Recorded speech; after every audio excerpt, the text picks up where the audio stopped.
আজ আমরা যে স্বাধীনতা সংগ্রামীর কথা বলতে চলেছি, তিনি জন্মগ্রহণ করেছিলেন 27শে সেপ্টেম্বর 1907 সালে। তিনি ভারতীয় উপমহাদেশের ব্রিটিশ বিরোধী স্বাধীনতা আন্দোলনের একজন পুরোধা পুরুষ ও অগ্নিযুগের শহীদ। দেশের স্বাধীনতা সংগ্রামে তিনি ছিলেন অন্যতম প্রভাবশালী বিপ্লবী। তিনি ছিলেন এক জাতীয়তাবাদী। এতক্ষণে হয়তো আপনারা বুঝতে পেরেছেন, আজকের আলোচ্য ব্যক্তি আর কেউ নন, আমাদের সকলের শ্রদ্ধার পাত্র শহীদে আজম ভগৎ সিং। তিনি যে পরিবারে জন্মগ্রহণ করেন, সেখানে প্রত্যেকেই ব্রিটিশ বিরোধী আন্দোলনের সঙ্গে জড়িত ছিলেন। এই অবস্থায় ভগৎ সিং নৈরাজ্যবাদ ও কমিউনিজমের প্রতি আকৃষ্ট হতে থাকেন। এর পরবর্তী সময় তিনি একাধিক বিপ্লবী সংগঠনের সঙ্গে যুক্ত হয়ে পড়েন। তিনি যখন হিন্দুস্তান রিপাবলিকান অ্যাসোসিয়েশনে যোগদান করেন, সেখানে তার মেধা ও নেতৃত্ব দানের ক্ষমতায় তিনি অতি অল্প সময়ে সংগঠনের নেতায় পরিণত হন।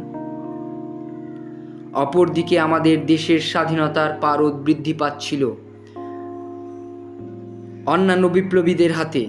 এইরূপ একটি ঘটনা হলো সাইমন কমিশনের প্রতিরোধে লালা লাজপত রায়ের নেতৃত্বে যখন আন্দোলন চলছিল, এই সময় পুলিশ লাঠিচার্জ করে এবং এই লাঠিচার্জে লালাজি গুরুতর আহত হন এবং কিছুদিনের মধ্যে তার মৃত্যু হয়। এই হত্যার প্রতিশোধে Bhagat Singh British police superintendent স্যান্ডার্সকে গুলি করে হত্যা করেন। এবার একটু পেছনে যাওয়া যাক।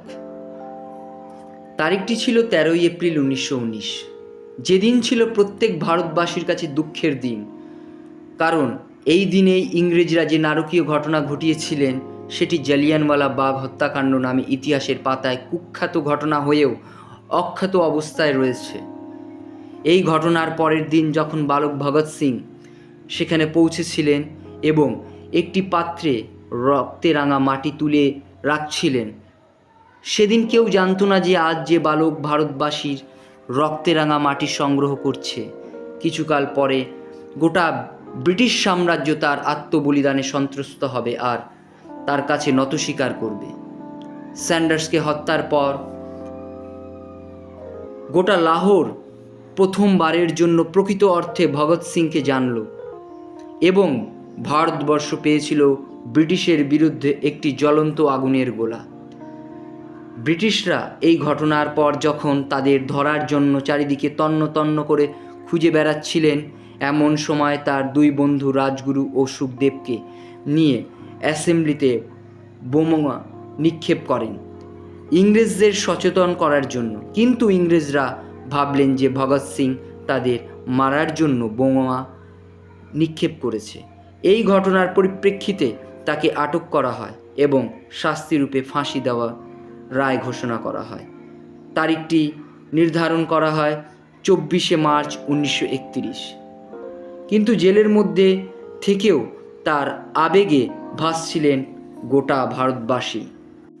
ফাঁসির দিন যত কাছে আসছিল, তখন গোটা দেশ ভগৎ সিংয়ের জন্য মন্দির, মসজিদ, গুরুদ্বারায় ভিড় করছিলেন তার মুক্তির জন্য।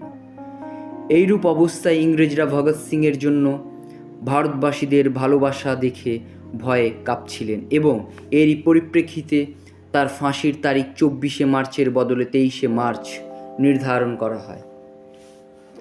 সন্ধ্যা 7টায় ফাঁসি দেওয়ার জন্য যখন তাকে নিয়ে যাওয়ার জন্য পুলিশ আসে, তখন তিনি লেনিনকে পড়ছিলেন এবং আরও 2 মিনিট চেয়েছিলেন বইটি শেষ করার জন্য। এরপর যখন তাকে ফাঁসির দড়ির কাছে নিয়ে যাওয়া হচ্ছিল, তখন তিনি ফাঁসির দড়িকে যেভাবে দেখছিলেন, তা দেখে মনে হচ্ছিল যেন তিনি তার প্রিয়তমা প্রেমিকাকে দেখছেন।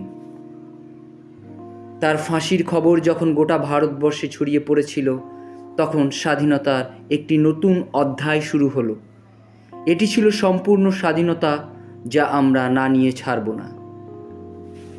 ভগৎ সিং কোনো এক ব্যক্তি বিশেষ নয়, একটি আদর্শের নাম, প্রতিবাদের নাম। তার মধ্যে ছিল 500 পুস্তকের ভাণ্ডার। এইরকম আরও অনেক গল্প ভগৎ সিং সম্পর্কে আমরা পরবর্তী ভিডিওতে আপনাদের সামনে তুলে ধরব।